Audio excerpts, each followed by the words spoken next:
pa lang ng gera, dapat pumagit na agad kayo. O kaya naglabas ka agad kayo ng statement na walang magtataas, kailangan kontrolin natin. Ganun dapat.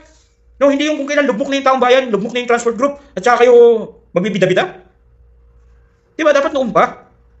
Kung kailan tiba-tiba na yung mga oligarchs, isipin mo tayo yung pinakamataas sa presyo ng gasolina, presyo ng langis, tayo yung pinakamataas sa buong mundo. Diba? Tapos, ngayon yung sasabihin na kaya nyo palang kontrolin yung it's too late na. Talagang wala kayong malasakit sa taong bayan. Ganun lang kasimple yun.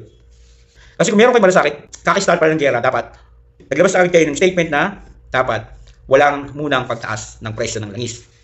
No. At kung ginawa nyo noon, di ba?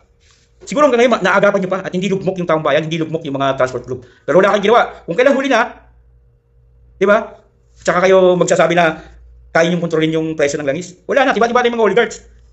Wala talaga kayo. Tiklop talaga kayo sa mga oligarchs. Iba pa rin talaga pag PRRD ang kumilos at nagsalita. Talagang merong tapang at malasakit sa mamamayan.